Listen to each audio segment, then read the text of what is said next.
All right, so we are here today with a, a one of my closest friends. I actually view him as a mentor of mine, Dave Song. We've known each other for a while now. I always viewed him as a big brother to me. So yeah, it's a pleasure, Dave. So yeah, man, tell me about yourself. What you got going on, bro? Yeah, what's going on? Yeah, thanks for having me on, John. I appreciate you thinking about me. So of course I'm always willing to talk Bitcoin, and I know we'll get to that, but I guess myself, I'm an accountant, I'm a CPA. I don't know if that means anything to anybody, but yeah, I do basically accounting and finance for a company called Swan Bitcoin. And yeah, I do other stuff like I'm really active in church. That's really close to me as well. So church, Bitcoin, family. That's about kind of who I am. So I guess basketball, right? So Yo, you I a guess that's hooper for what sure, dude. ball is like. Yo, I ball get is yeah. for real life. Yeah, I Yeah, I guess mean, yeah, my bad. But I was gonna say, like, I think you just being an accountant is like a huge story in itself because I mean, I've known you for a long time, you know? So like I would like to think that's an accomplishment. I'm pretty sure you would also would think the same. So I wanted to just dive a little bit more into your history as a person.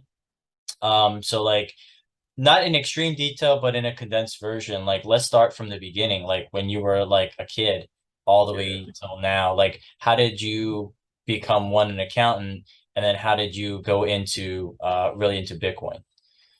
Yeah. So I guess I was never really the accounting or finance type. I mean, I didn't think of myself as that way. Like, especially when we first met, I was trying to ball, and I guess when I got to college, it was like, all right, what am I gonna do? I had to figure something else out besides basketball, right? But Right. ended up actually first majoring in chemistry. So I did like 3 years of chemistry. I don't know if most people know that, but I did 3 years of chemistry and changed to accounting in my fourth year, basically because I didn't get into farm school. So I didn't do too hot on my PCAT. Everything else was pretty good, but I didn't really take that seriously. Uh, so you going into your senior year of college, and I was like, all right, I'm not doing extra school. I'm just trying to get out. I was like, what can I do where I could just get a job as fast as I can? And I took like a couple accounting classes over the summer, and I was like, damn, this is easy. So I was like, all right, I'm gonna just do this because I'll just like get all my accounting courses in as fast as I can and just start working. So for me, it was more of a practical thing. I was always kind of a math guy, numbers guy. So that stuff kind of came easy to me. And then, I was like, hey, I just did whatever was easiest at the time. And it was like, all right, accounting, let's go. So then graduated in accounting, got went into public accounting. I did that for like 7 years. Public accounting just meaning like I was accounting for businesses and companies to do their books for audits. So I did that for like 7 years, which was a grind. And then I had like a handful of like software as a service companies like in the area, kind of like startups and people doing software as a service. So I had some experience in that, and I started working at SAP, which is a huge software company. So that's kind of what got me in the door on that like tech software side. So Mhm. then from there, I got into like banking and payments. Um, and like while I was at SAP was the time where I really started digging into like Bitcoin and kind of some of these digital assets and stuff. So that was probably around 2016, 2017 now. So over time, obviously you do your research and you're doing a lot of reading, podcasts, and going down the rabbit hole of all these different things. And um, I ended up really wanting to get into the Bitcoin industry. And about a year ago, the opportunity with Swann came up to be the controller. So currently, I'm the corporate controller, and that just means like I do the accounting, finance, payroll, kind of HR right now, just because we're small, but basically all the business operations for the company. So it's a pretty small company, but that's kind of how I got here. And it's a long journey, but I think it kind of it all kind of worked itself out just because of my interests. Like from the moment of just being like, hey, what's the most practical thing to do? To Yeah. like, okay, now I know numbers, now I know finance, now I know banking, now I know payments, and then Bitcoin is kind of the wrapper of all that stuff. So um, that's kind of how I got here. Yeah, dude, I'm so encouraged by all of this because like ever since I known you, everyone, or at least our community knows you as like the basketball god, right? Like like there's footages. I think there's footage out there, and if I could find it, I'll put it in the description below of you actually making somebody fall. Uh, and I've Yo. personally witnessed many tournaments where you actually made people like fall down. And I think I'm gonna find this video for everyone to see. So, yo, dude, it's like I would have thought you would have been like a pro basketball player playing in Europe by now, dude. Yo, I was trying to be, dude. My mom was like, give up on your dreams, dog. I was like, ah. I was like, I guess I'll just do accounting. So Yeah, I it is mean, what so it that is. leads into our next question of like how we met, right? So, I mean, do you remember the last time? I think I kind of vaguely remember how we met, but I want to hear from your perspective. I don't know when we met. It was so long ago, but I'm assuming it was probably basketball because you and your brothers always played ball. I don't know if you showed up to church first or if we like played in a tournament at some point, but um, I basically know you more for your brothers than you originally because you're a little younger, but I guess Anderson and Kevin, I mean, they're like notorious, dude. Like What anytime, do you mean the Toria? because they're always fighting, dude. They're like anytime I would show up for basketball at like LA Fitness or like some park or something, Kevin was always trying to fight somebody, and then Anderson was always yelling at Kevin, and then Yo, you would just do whatever your brothers did. yeah, So dude. I would literally do whatever my brothers did. Now Kevin is an elder of our church. the Broad Street Bully, the Yo, original. we called him the Broad Street Bully. I mean, there's a lot of stories we could talk about him, but yeah, like from my memory, because from other videos, like people might have noticed that I have really good memory. So from my memory, it was actually at McKinley. We used to play ball at McKinley, and I always remembered you as the guy who never passed the ball. And my brother, my oldest brother, Anderson, he used to get so pissed off at you. And I remember him asking you a question. And I probably think that you probably think this still, even now, even at your age. He asked you a simple question like, why aren't you passing the ball? And you said, yo, my probability of making this shot is a lot better than any of these clowns on the court. And I was like, well, he does have a point. But I remember like three or four guys would be guarding you, like triple teaming you, and you still shoot the ball, and you're like, "Yo, the probability is still high." So your logic was always that. So I was just like, "Hey, Yo, I'm a practical guy, man. Like I go by the numbers, right? I go by the yeah, numbers, and I go by the work, the proof of work, man. Like I know I put in the most work. So, and I'm if we're trying to win the game, and my teammates are trying to win the game, yeah." then I'm shooting the shots, man. Yo, That's dude, it. So that's 100% respect. And like, it literally took me like, I mean, I've known you since I was like, what, like 16 years old or whatever. And it literally took me like 10 years to finally like realize like who you are as a person. Because when people look at you on the outside, you're like, dude, this guy's a little rough around the edges. Like, he's very straightforward. He's a killer. So like, I mean, you can be approached by, or when you approach other people, some people probably take it the wrong way, but to me, like I love it. Like that's what makes you a very genuine person. yeah, so that's a big part of kind of. You remember when uh I was kind of going down, like I was doing books, podcasts, like I was consuming so much information, but that's kind of like my mentality, like that, the mentality of like being the best at something, like just spilled over into my work in finance and accounting. Like I took kind of just being maniacal about basketball, and positions and like working on moves and pivots and, making sure you're doing this and that on the court. And then once I got the bug for like information and like getting better, it was like nonstop. And I remember like we used to talk back in the day before you were in real estate, and I'll try to get you like yo, you got to read this book, you got to check this out. But we were like kind of two separate like kind of mentalities. Like so, I realized that you were kind of more of the like I was always kind of like a paper assets guy, where it was like security stocks, that type of stuff. But then you seem to really gravitate towards like you know doing things in real life in the real day to day. So Right. then that's why I was like, oh, check out some real estate stuff. So Yeah. I remember talking to you about that at that time, and then like 5 years later, you were like doing it. I was like, oh snap. Yeah, dude. And then like now, I think like there's a sense of a level of respect that we have for each other in our own fields.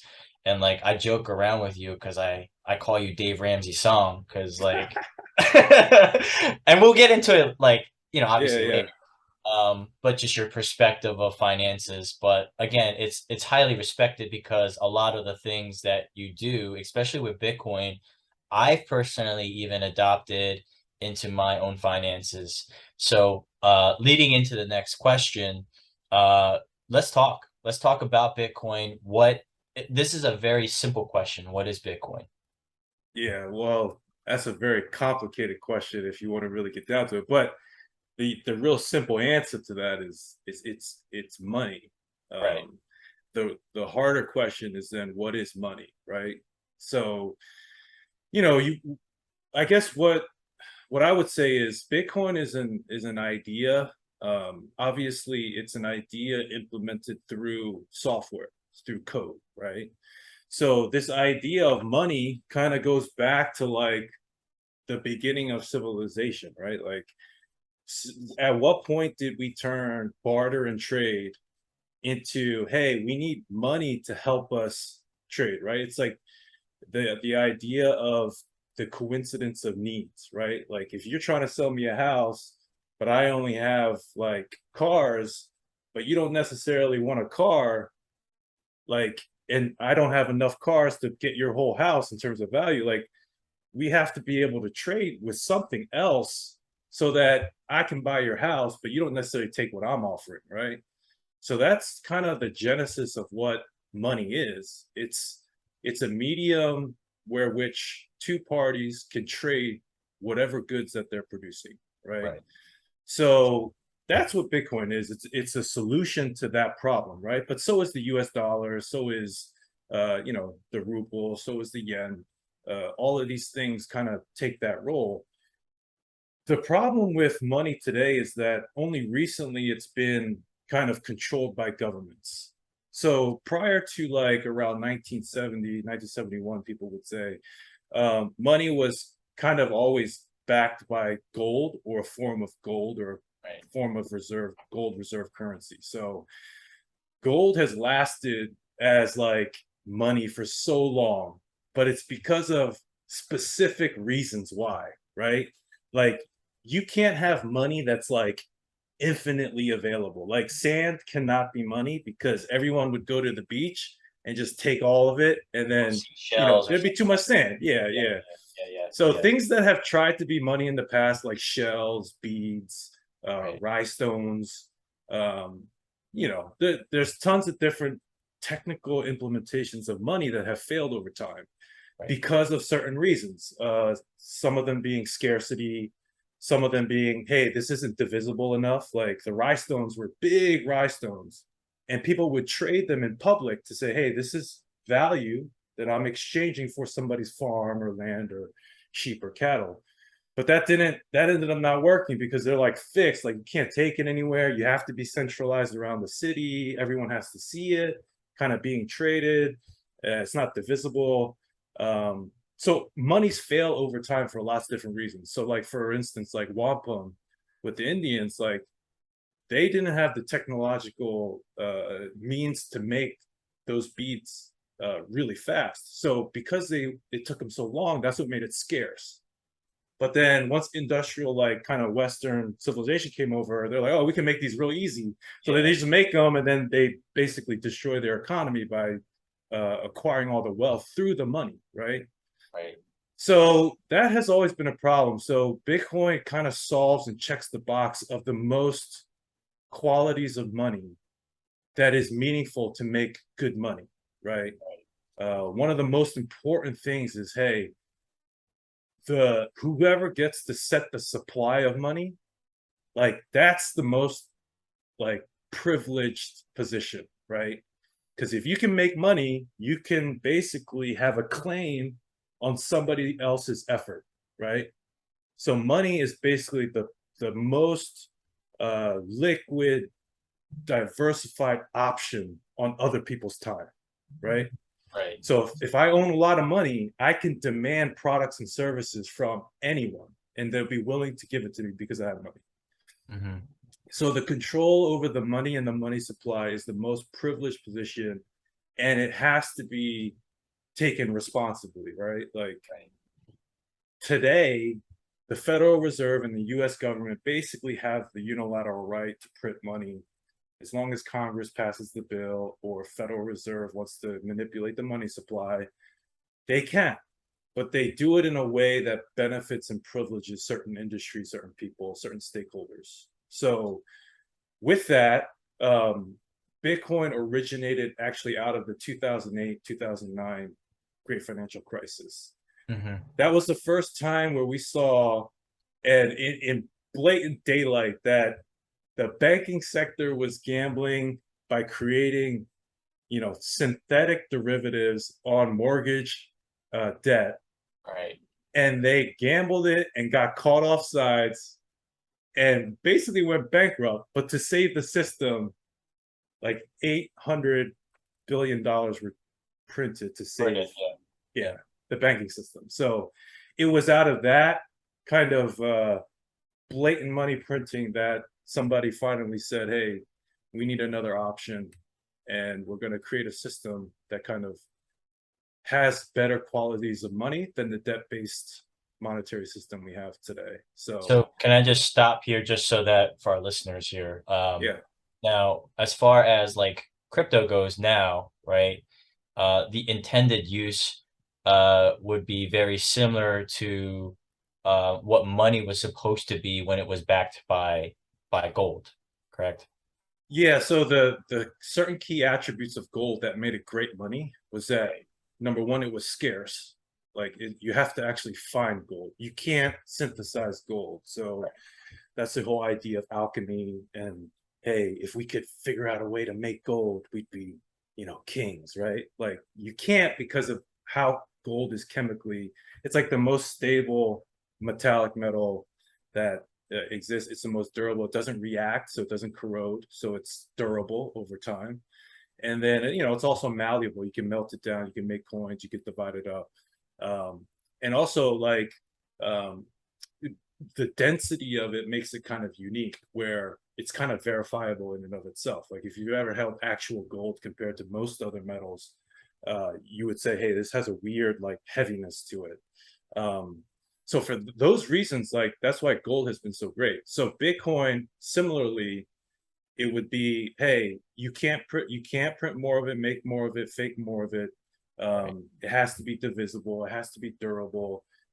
So when you look at Bitcoin's properties from a kind of technological standpoint of, hey, how many nodes on the network, meaning computers, are backing this and verifying it? How much hash rate in terms of computer power is supporting the network? Um, you know, the underlying consensus like protocol, meaning like the terms on which it is operating, like the supply schedule, the halving cycle, all Right. these things are situated so that it protects these properties of money. Right. So the great thing about it is that it's purely um, like there's no force for you to opt in to this system. It's purely voluntary. So when somebody says, "Hey, couldn't you like change Bitcoin, or couldn't somebody like do something different?" And it's like, yes, they can. the thing is, if they bring a computer onto the network that does something different from the protocol, they will immediately be kicked off the network and they'd be on their own network by themselves somewhere, Yeah, so right? let's explain that. So Yeah. explain how a transaction gets verified so that like they say, right? The common saying for Bitcoin is that it's unhackable, right? Like you can't hack the system. Yeah. So Yeah. explain to our listeners, like in simple terms, why that is the case. Yep, yep. So when you think about what money is, like a lot of people are tied to the idea that money is like a piece of paper or a coin or Right, some type of physical token, right? right, But really money is a it's just a it's just information. Like if we're tracking how much I produced and then how much I gave to you, and then how much you produced and how much you gave to me in value, we really just need a ledger, like a series of transactions. Like, hey, John got this from Dave. Dave then sent it to here, then sent it to here. So the information on that ledger is what money is. Like that is what money is. And that actually kind of corresponds to how we look at money today, right? So like your PayPal balance or your bank account balance, that's just information on the database somewhere. Like those dollars exist somewhere, but they're not attached to your, you know, $1 million you have in your bank account, right? Like those $1 million is just a series of transactions in your ledger. So to protect that data, what is the best way to protect that data, right? So today, all of that data that resides kind of on the bank's ledger is kind of being regulated and monitored by the Federal Reserve Bank, right? So that's like one system that's protected from the outside. Like you'd have to hack like the banking system to get in there, but there's a server somewhere that has that information, right? And this firewall that's protected, it's encrypted, all that stuff. So how does that work in Bitcoin? In Bitcoin, that ledger that keeps everybody's record of history and transactions from the beginning of the first block is held on like tens of thousands of computers across the world. Like if you're running Bitcoin core software, you running the entire ledger. So that software is designed to verify that whole history every time, right? Well, technically not every time. Technically, they're encrypting the information for the last block and then rolling it forward, right? So all you're really verifying is the information from the block prior. So that's why it's called a blockchain, because you're adding blocks over time, but you can't go back and change the underlying blocks because of the way the mining and the hashing works. That's a different conversation. But essentially, okay, so then now let's change the ledger, right? Let's hack the ledger and make all the coins come to me and you and we'll split it, right? So which computer are you going to hack? Like which computer are you going to change? Because every 10 minutes, you're verifying the entire ledger, all the computers. So like, yeah, you could hack my node in my house and get on my network and change it. But the moment you change that protocol, that software, the software, all the other computers are going to look at my computer and basically say, hey, this guy's not participating in the way that he should. He's actually modifying the code right. and making these things move around in a way that they shouldn't. So this wallet sent money to this guy, but there was no like private key verification. This was just his computer broadcasting a different transaction history. All right, so this guy's out. He's done. Ignore him. So then Right. the network goes on without you. So uh, in that sense, this is what we call like a distributed ledger. The ledger is distributed. So there's no central point of failure where you could hack, Right. essentially. Yeah, Right. yeah, And it's being verified by multiple systems. And it gets into the whole aspect of mining, right? I mean, we can talk about that as well. And that's kind of like why I brought that up because I got into mining Ethereum, which is a completely different algorithm of Bitcoin, but still it's a cryptocurrency. I know you're very big on on Bitcoin, but let me like kind of go into the next question here. Why Bitcoin over all the other coins. I know we term them as shit coins, right? So so why is Bitcoin the gold of all Yeah, cryptocurrency? yeah. So this idea of this blockchain, right? And why you have to distribute all the ledger and on all these computers, it's redundant, right? Like it's not the most efficient. It's not particularly useful from a like surface level perspective. Like, hey, you're just tracking balances. Like Ethereum can do smart contracts, blah blah blah. Um, so like, why? What's the difference? The difference is that blockchains aren't useful for a lot of things, but it's a really cool catchphrase to say, hey, we're going to create a blockchain for this or that or this or that.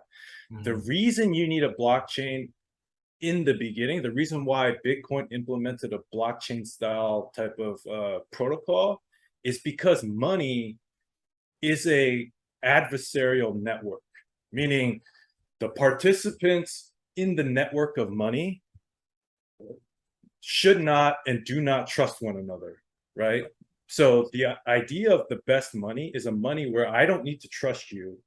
I just need to know that you have what you say you have, and that when we exchange, like if I sell you like shoes, I just need to know that, hey, I don't care if you're, a bad guy or if you're trying to like do whatever, as long as you have enough credits or money or whatever to give me for my shoes, like we can transact, like that's fine, right? So from that standpoint, everybody in the It's like a true definition of the exchange of goods, of what yeah, the intention of what money was supposed to be. yeah. So the only thing that money needs to do is to verify that you Right. have what you have, right? So if we were up to ourselves, humans will always try to cheat that, right? Like if I say, hey, if I could change the ledger, I'm gonna give more to myself because then I could make more claims on other people's lives Right. and take what they produced, right? So if all participants are incentivized to try to make as much money as possible, how can you secure the ledger enough so that um, no participant has undue influence over the ledger? And blockchains are great for that because you cannot go back. It's a redundant system, but it makes it so that you can't attack it in one place. You can't roll back the ledger and do weird things and goofy things. So in terms of smart contracts and these new things, you don't necessarily need a blockchain because in those situations, you actually have to trust the other party, right? Like if you're going to do an options contract or an insurance contract or um, you know, uh, I don't know, whatever contract you want to put on the blockchain, right? Like, hey, if X happens, then A pays B, or blah blah blah. So you're trying to trust minimize that transaction by putting it in the blockchain and saying, hey, both of you guys agree to the terms of this smart contract, and the Right. smart contract will execute it for you.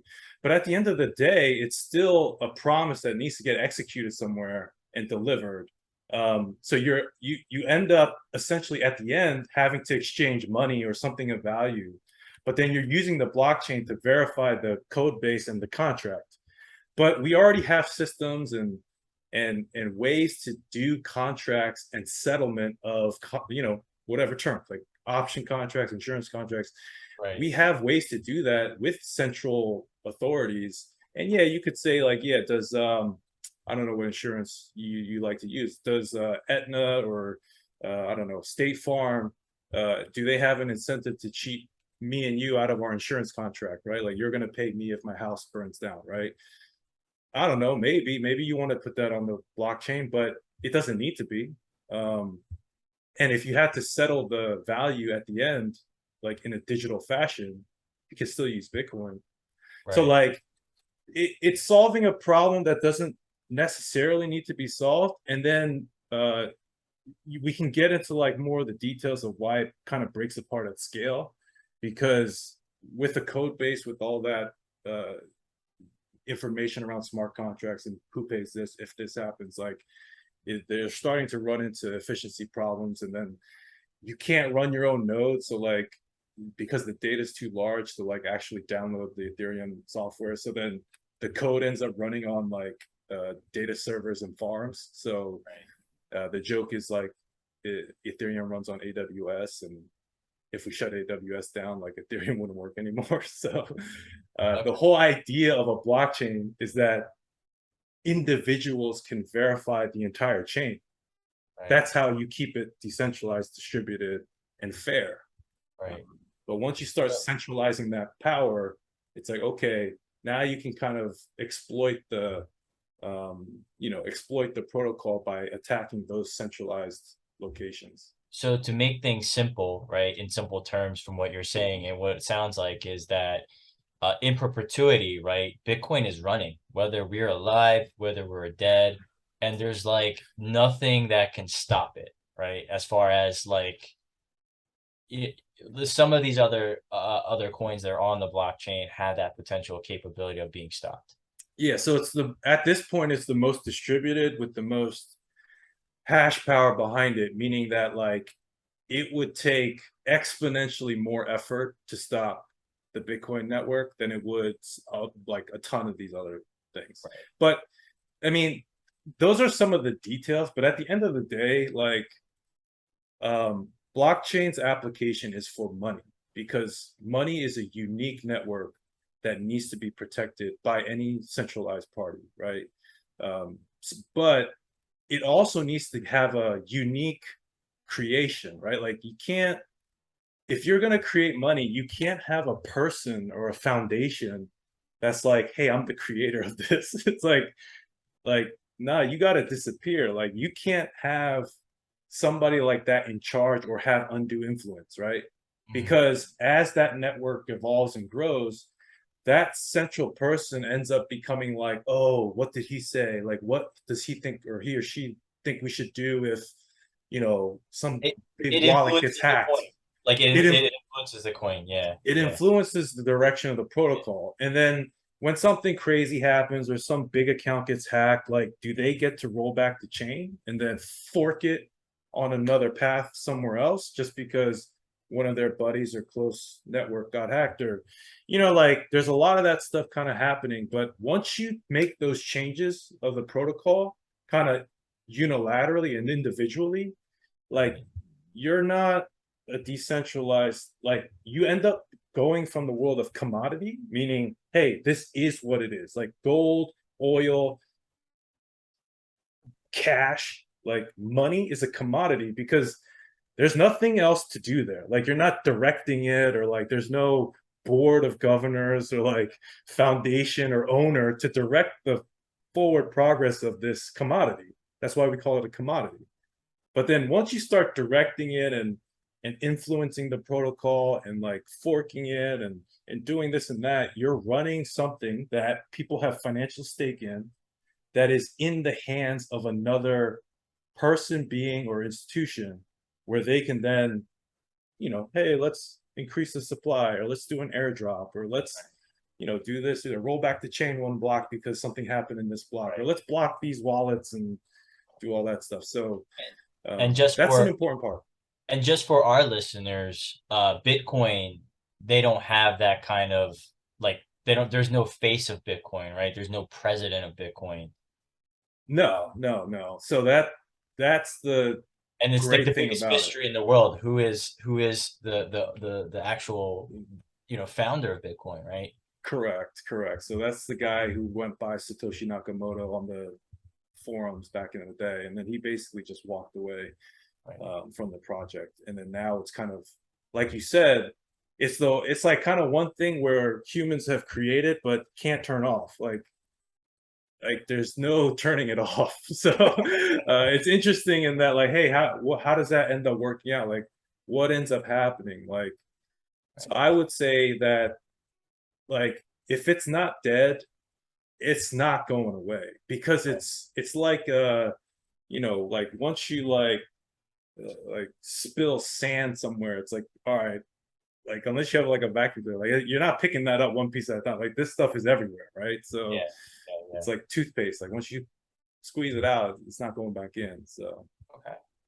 So I want to ask you, like, what is a common myth about Bitcoin? What are some misconceptions that you are commonly hearing Yeah. amongst just a normal person walking down the street?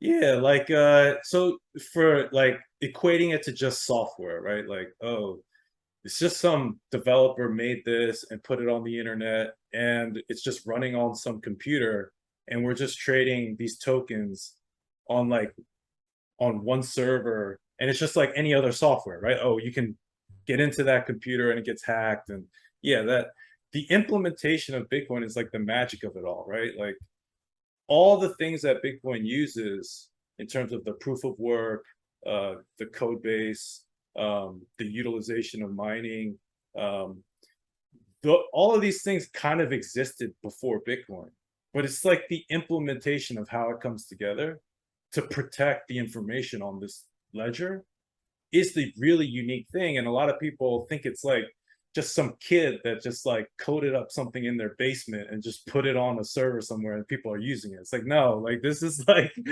if you like, what I would encourage people to do is just like take a read through the white paper. And it's not even just like to understand it. Like you won't understand it. But when you read through the white paper, you'll at least get an appreciation for the amount of, I guess, Like thought. intellectual depth that had to go into this and the math behind it. Like code is essentially kind of like an implementation of math.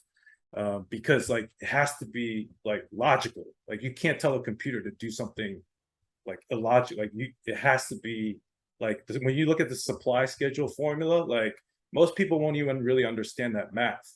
But to write this and to implement the different versions of technology into this code base, the way it was done, like you actually need a very high level understanding of mathematics, coding, programming, and finance and like economics. Like you have to bring in all these. So a lot of people think it wasn't just one person. Some people think it was a group of people that decided to stay anonymous. But just reading the white paper, it's like, hey man, like this is not something that was just thrown against the wall and just stuck. Like there's a reason why it's accrued so much value over the last 10 plus years.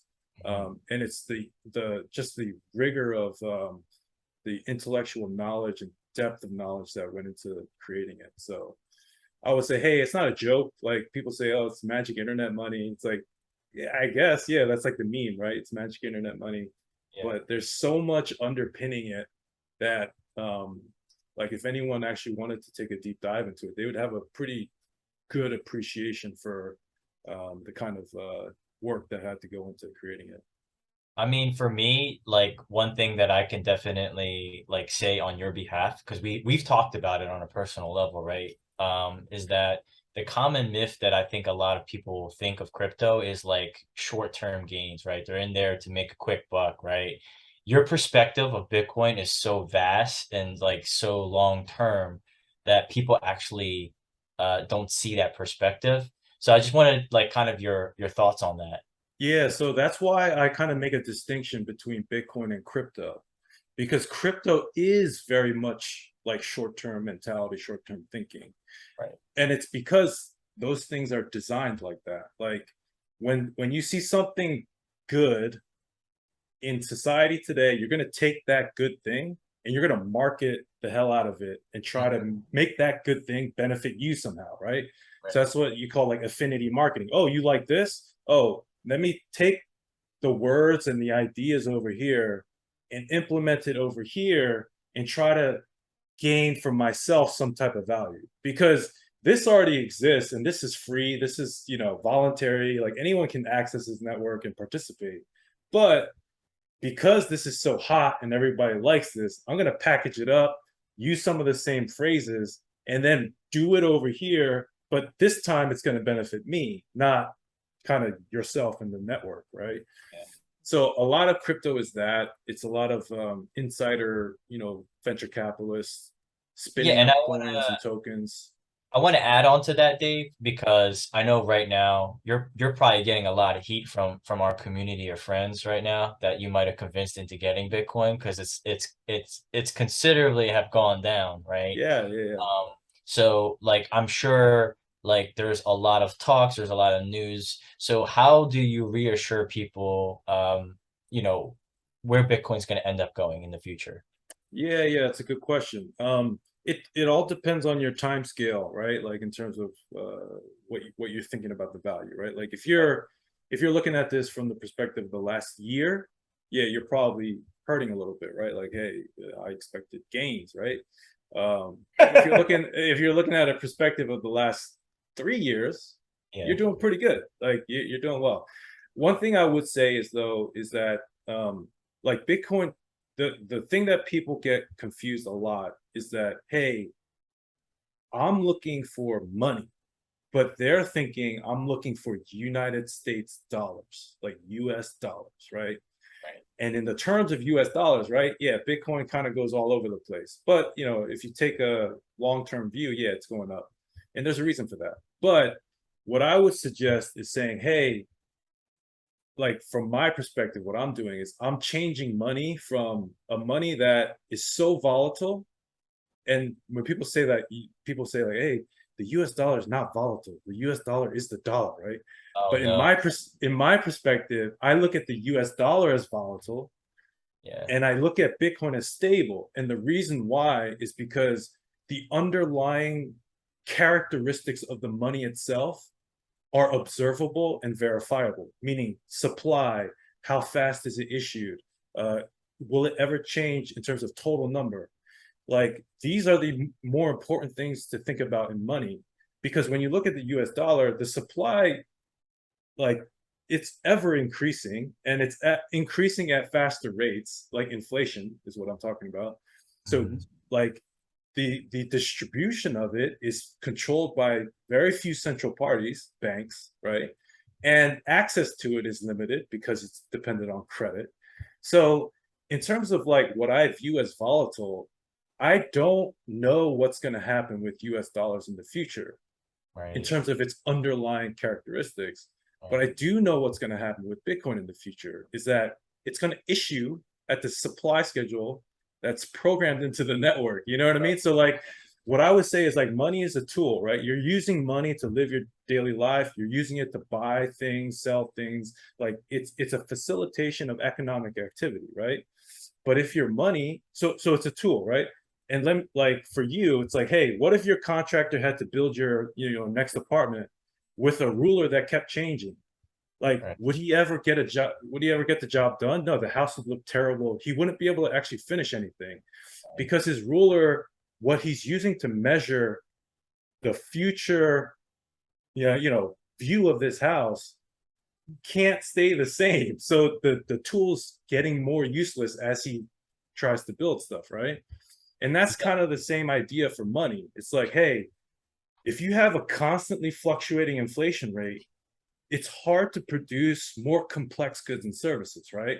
Because if you're building a house, right, you have you wood, metal, whatever, copper wires, whatever, like all this stuff, services, materials, tiles, and all this stuff you're buying over a long period of time. But if you can't project or figure out, what that future cost is going to be because your money keeps changing, interest rates keep changing, it makes economic activity so much harder. So that is the reason why like the Federal Reserve is trying to target inflation at 2%, because Right. they want it to be consistent so that economic actors can properly forecast and participate in the economy, and that makes it better. The problem is that somebody is actually trying to be in charge of that. It's Right. like, hey, let's not make anybody in charge of that and let's just make it straight consistent. Right. So that's the kind of idea. It's like, hey, you want a measuring stick that's as fixed as possible so that we can participate in the economy in a thoughtful and kind of calculated way so that we can make a living, we can make earnings, and we can produce and kind of forecast into the future. So you want your money to be as consistent as possible. That should be like your measuring stick. Yeah, because even for me, like I don't know if you've noticed, like the content that I've been putting out, it's been strictly about market shifts, right? Like you're starting to see rise of interest rates because obviously it goes in correlation with the Fed rates, right? Hmm, hmm. And all of that has to do with printed money and the effects of the printed money from COVID. like the relief Yeah. that we've had from COVID relief. And, typically the market cycles are about 7 years. We're well overdue, and now we're just dealing with the aftermaths of it. So that's a perfect example. Yeah, yeah, no. So all of this kind of goes hand in hand, right? Because the money we have today is debt. Like when people say like, "Hey, is Bitcoin like ethical? Is it moral?" I would say it's more ethical and more moral than our current system because our current system relies on a system of debts that incentivizes people to take debt and consume, right? For you, you're a real estate investor. You're taking debt and buying an asset. But typically, if you're low income and don't have the extra funds, like people don't realize that when we're expanding this money supply, you're expanding it through a cascade of debt that comes from underlying is the US government fiscal policy, and then this Federal Reserve System where they're setting interest rates. And the lower the interest rate is, and the lower the reserve ratios need to be for banks, it's allowing the banks to lend more, right? Like it's easier to lend when interest rates come down because the cost of borrowing is cheaper for individuals like you, me, people that need to invest and buy things. Um, but that's kind of the base layer of the economy. So it's like, okay, if that's the base layer of the economy, and where the banks are turning around and continually lending back into society for all the important things, right? Like healthcare, higher education, um, homes, like cars, all of these really valuable, high, priced items, they're all financed through debt. Like there's nobody buying anything in cash anymore because the rate at which we've grown the economy can only be stabilized by ever printing of more debt. So then what you see when we went from a gold-backed economy to a fiat, basically debt-based economy, is that from the 1980s, so they jacked up interest rates after we went off the gold standard because they were trying to save the dollar. But ever since then, you have an ever decreasing interest rate. And the reason is because you have to keep incentivizing the borrowing to prop up an economy that has been growing. But what you want the way you want to grow your economy isn't because, oh, debt's getting cheaper. Like that's just somebody, you know, playing puppet masters. Like, oh, I can influence the price of money, and now we can have like bigger homes, bigger houses, bigger cars. What you actually want to drive the expansion of your economy is efficiencies in production, like people learning more, becoming more efficient at their job, technological improvement. So the reason why we haven't felt huge inflation because of this like reduction of interest rates and all this more debt coming into the system, the Right. reason why we haven't seen the sky high prices or a hyperinflation is because the US economy has gotten so efficient to combat this inflation. So as prices and money supply grows, society and the population is getting more efficient, right? We introduced the internet. We got, remote work. Like we can Right. sign on and get things done from anywhere. We have software that helps us with a lot of our, top daily, tasks and things like that. So as a society, we've gotten so much more efficient, but that's being offset by the printing of the money. So the prices has gone up slowly like this, but you can't get more efficient as fast as the money gets printed. Being printed. Yeah. So Yeah. eventually, this money printing will basically reach an escape value and say, hey, we have too much debt now that our production efficiency can no longer keep up with the rate of that inflation. And Hmm. that will basically send the money supply into like that's what you see in like more less developed economies is that hyperinflation happening really fast, Right. but it's because their economy generally doesn't support like a free market and technology to kind of go wild, right? Right. So we've benefited from that because Silicon Valley, all this software coming out of Tech America, companies. and Yeah. yeah, so we've gotten hyper efficient, and then at the same time, we've been exporting all of our service and middle American jobs. Like we've shipped out all of the hard work overseas, and then we use the currency exchange rate to get it for cheap. So not only are we getting more efficient from just a pure technological standpoint, we're getting more efficient and better returns from workforce because we've moved it all overseas. And that's a currency dynamic issue, which is also kind of related to the money, right? Like Yeah, depending on the exchange rate, where would you rather have the actual human labor? You'd actually rather have it overseas, right? So because that's the incentive, uh, all of that production efficiency, we actually didn't reap the rewards from that, right? Like if you ask somebody today how hard they're working as opposed to in like 1980, like most people would probably say like, man, I'm working so hard, but I can't make ends meet. You know what I mean? Like we feel like we should have benefited from the implementation of technology more than we have, and it's related to this steady increase of prices because of the money supply.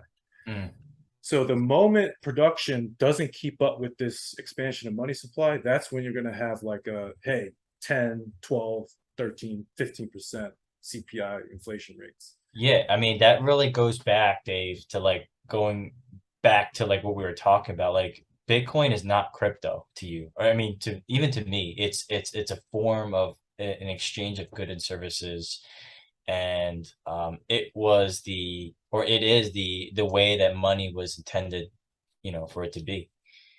And I think that's the biggest, you know, misconception I think a lot of people have.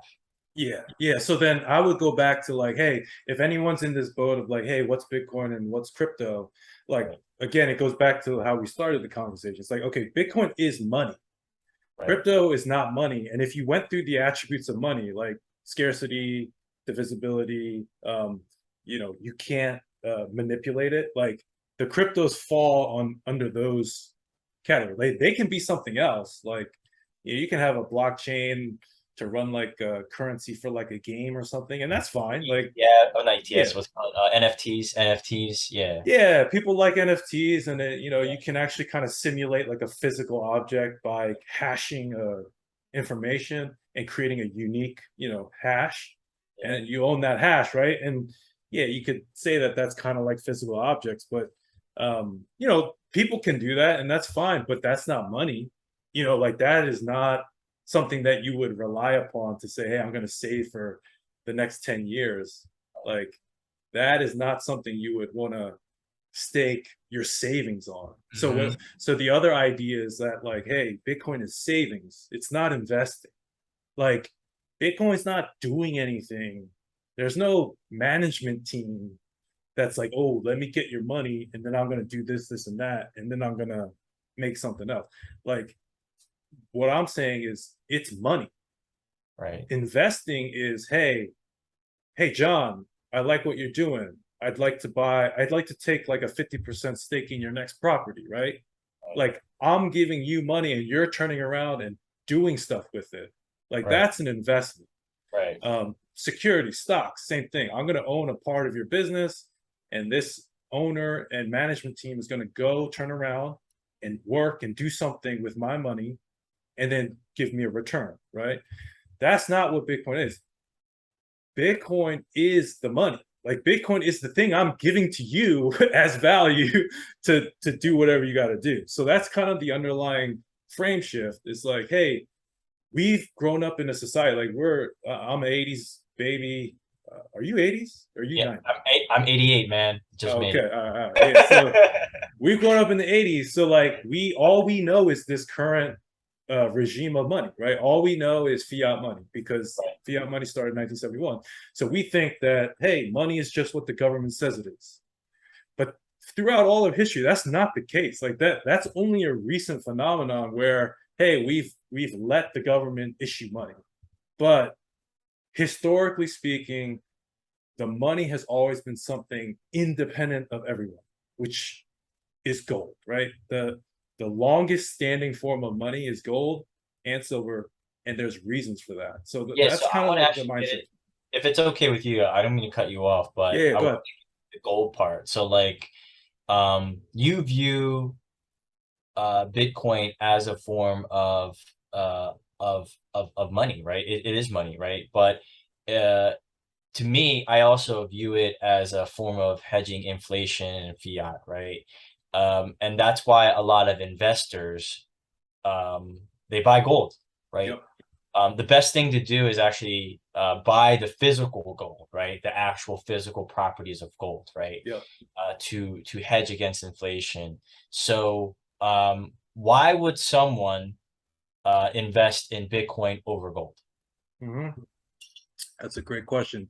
Um, so the reason that gold has been such a great asset over time is because it has such a long track record of storing value For safely and hundreds of years, securely. it's been Thousands of very, years. Yeah, yeah, yeah, yeah, yeah, thousands and thousands of years, right? yeah, yeah, So that's the reason. It's like, hey, historically speaking, this is the reason why. What I would say is that during that time, it has that value because it acted as money.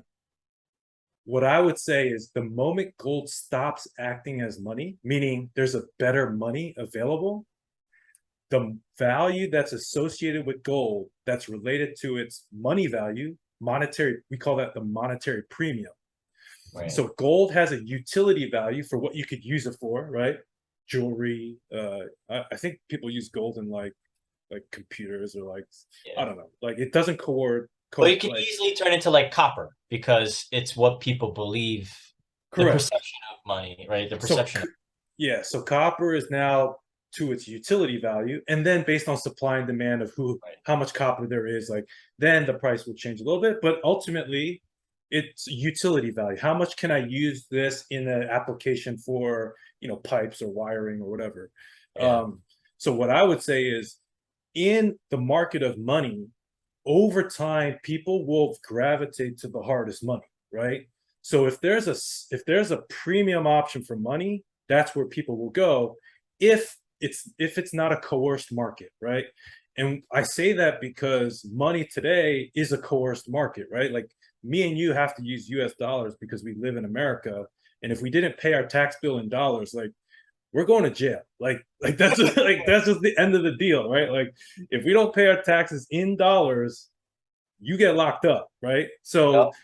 your participation in the US dollar network is coerced because of that, right?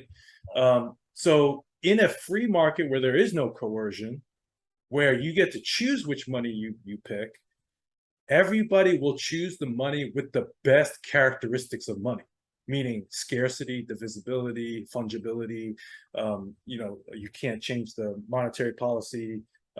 So those things, those characteristics is what Bitcoin embodies the best.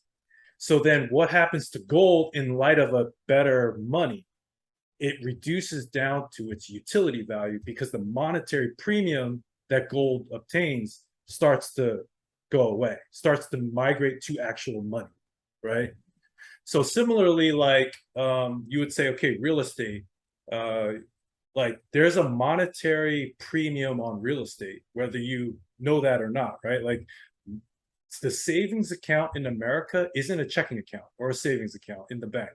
The savings account of most Americans today is their home and their 401k, right? They're using these two vehicles to store the value of all the production that they've done their entire life, right? So the price of a house actually contains the value of the house as a place to live, right? The utility value, and it also contains the savings value, which is a monetary premium. So if you say, "Hey, everyone, here's a better savings vehicle," the monetary premiums that are distributed across all of these other products and form. So money isn't anything specific. Money can be anything, right? So the house in that way is acting as a form of money. But Right. if there's a better money, the monetary premium on these other assets will navigate towards the best money, essentially. Right. So that's Right. kind of the thesis over, hey, what happens to gold in the future as opposed to Bitcoin? Why should I consider it as a portfolio allocation? Like what I would say today, and I would like no one's going to get convinced of Bitcoin just from listening to us talk or like an hour of research, right? Right. What I would say is like, hey, this takes some time, but understand that like it's not like a tech stock. I mean, it trades like a tech stock, like that's what most people view it as. But I would say this transition from, hey, it's an investment, it's like a, blah blah blah, like, to, hey, this could be a better money option for money. Sure. That's like a pretty big shift. And then what I would say is today in 2022, like a 0% allocation to Bitcoin is the wrong answer, right? Like at this point, like we've breached the $1 trillion market cap in Bitcoin. We're a bit below that now, but a 0% allocation is the wrong answer. Like this is not financial advice or anything, but what I would say is that like, We're not accountants, we're not attorneys. All right, we got that out the yeah, way. yeah, don't. This is not financial advice. It's, informational purposes only. Blah blah blah. But I would say a 0% allocation is the wrong answer. Okay. Whether Yeah, it's one, two, that's up to you. But I think a 0% is. I think ultimately, like I'm talking about everyone, listeners involved, right? We all have to make informed decisions. Just because you say, hey, Bitcoin is the best thing since sliced bread, it doesn't mean for me to just take that advice and go out and buy $100 million worth of Bitcoin. Um, my my take on it, and learning from you was, you told me to read the Bitcoin Standard, the book. We were talking about. I still remember we were golfing at the indoor golf. What's that place called? Scramble House, Yeah, yeah. we're at Scramble House and we're talking, and you just, anytime Bitcoin comes up in conversation, obviously you get so passionate about it. So you were talking to me about it, and then you told me to read the book, and guess what I did? I read the book, man. I read the book from Nice. cover to cover. You know me, man. My vocab isn't all that high. Like I'm very simple in terms of like reading. So the Yeah. comprehension of that book was so vast, but the theory of it just made sense. And that's when I decided to actually start putting my own money into it as well. So Yeah. And the one of the common themes in like the Bitcoin space is like don't trust, verify, right? Like yeah, yeah, that's the underlying ethos of why we do yeah. Bitcoin, is because we're not trusting a central authority to disseminate the proper information. We're actually want to verify that information, Right. right?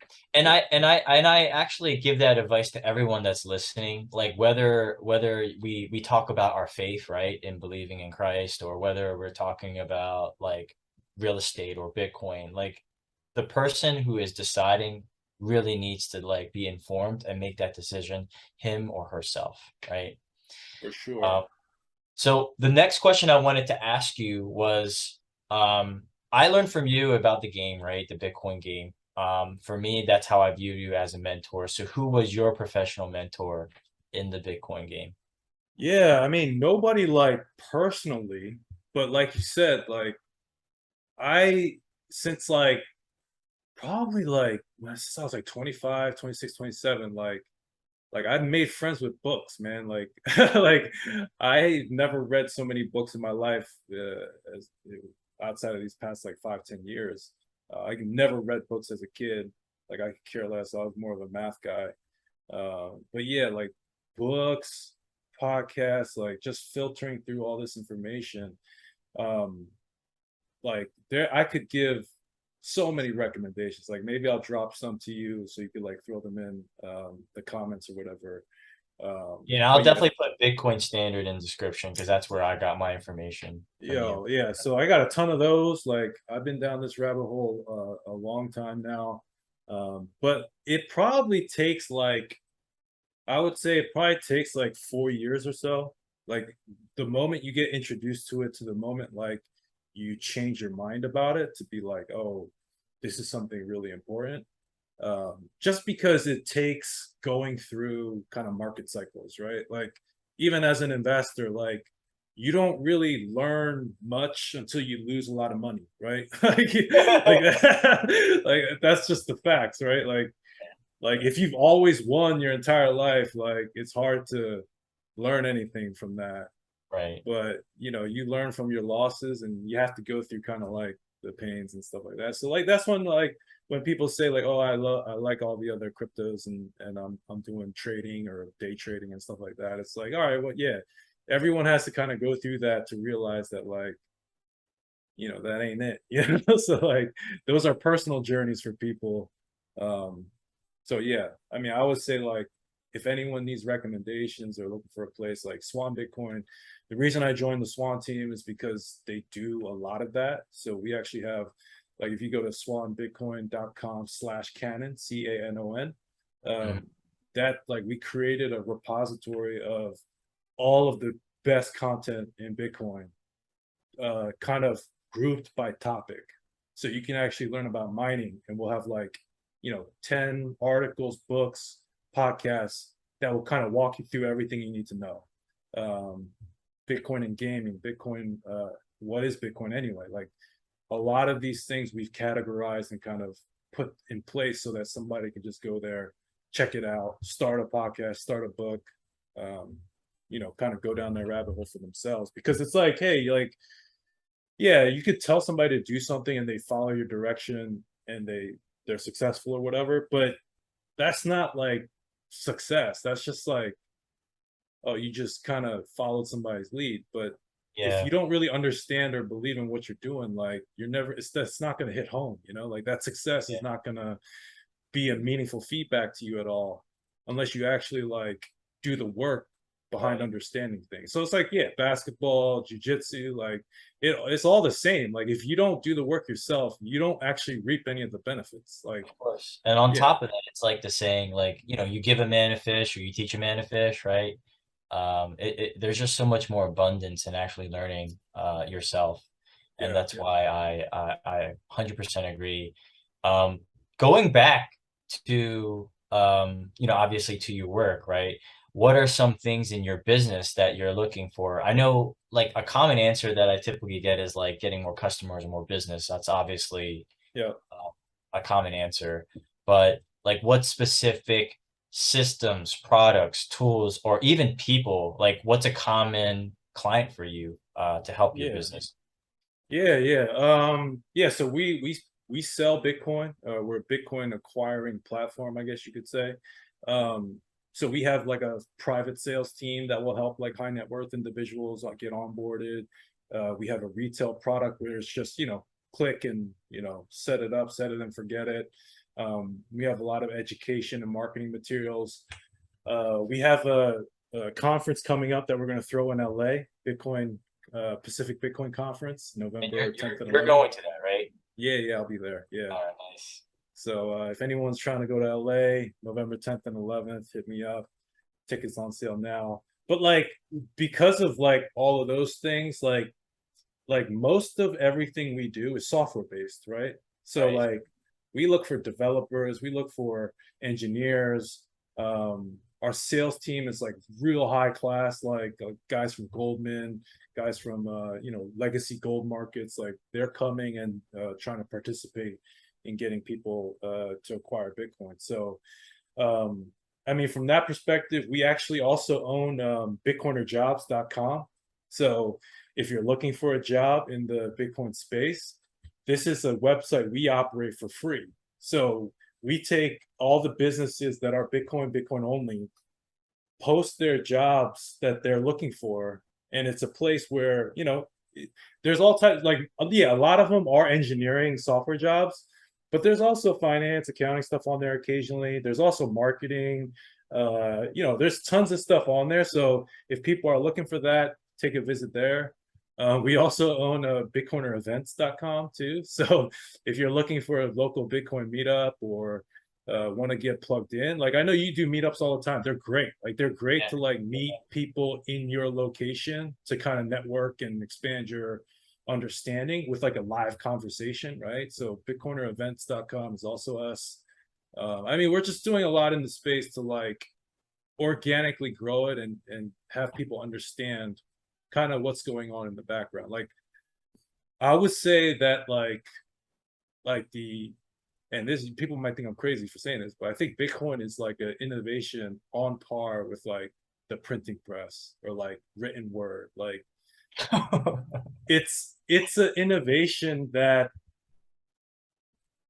there was a need for it for so long, Yeah, and society has basically uh, has been changed in significant ways over time because of the problem of money being controlled or money being centralized. So if you think about money as information, it's similar to how like the Reformation came out of like Martin Luther looking at the Catholic Church and saying, hey, you guys can't control the word of God anymore. You can't use it for your personal benefit and sell indulgences and things like that. right. Let's distribute that information to the people themselves, right? So as the printing press came online and as the written word was able to be duplicated and replicated throughout society, people's lives changed because they looked at the information themselves, right? They Yeah, didn't have to go through a central party to determine what this means for them, right? So that Reformation came out of a freedom of information that resulted from a printing press, right? But money has never been that way. Gold kind of embodied that because you could actually hold gold yourself, right? right. But the problem with that is that it's subject to use of force. So obviously most conflicts in human history and is because of wealth transfer, right? Like some nation is going into another nation for their commodity, which they want to possess. So we have a system now that would incentivize cooperation as opposed to force, because the way you own your Bitcoin is through a private key, which you basically know in your head. I mean, you Right. could memorize it if you wanted to, but I would suggest backing it up on on something else. But essentially, you're going from a system where value is possessed to where value is known as a private thing to you Right. specifically. So now if I kill you, I can't take your value. Like I actually have to find your code or know your code, or if you memorized it, I have to like get that out of you somehow. Mhm. But to actually, the better way to get value from you is to actually give you something of value and that you freely give me those tokens of value. Right. So that's like the fundamental change of society and of human relationship that can be improved by something like a Bitcoin, right? Like you're taking it from physical, you're taking it from centrally owned to distributed and more of a, you know, like intellectual property, right? So um, it's easier to have you voluntarily give it to me by exchanging value to you than it is for me to like kill you and then like go into your house and like try to find where you hid your key. You know what I mean? Like it's a Yeah. fundamental shift in kind of how humans will relate to one another to trade and receive value. Yeah. And yo, dude, we're gonna wrap it up here, and I want to ask you one last question, Dave. Where can our listeners find you? You know, I'm not really out there, so yeah, I'm on Twitter a lot, but I'm not sure if I want to give out my Twitter handle. You know what I mean? Yeah. So Yeah. you know, check out swan.com. Okay. If you want to acquire some Bitcoin. You know, I'm around. So if anyone's trying to contact me, Contact me first. have them contact John Lee Real Estate. Yeah. Don't worry, So I'll make sure I verify the people that no, contact me. it's cool. Just yeah. I mean, if anyone wants to, yeah, that's the thing. I'm more than willing to talk about Bitcoin with anybody. You know that. So I know. it don't matter the place, don't matter the time. It's kind of half my job, right? Like Right. we're building a business about this. So um, you know, I'm more than willing to help anybody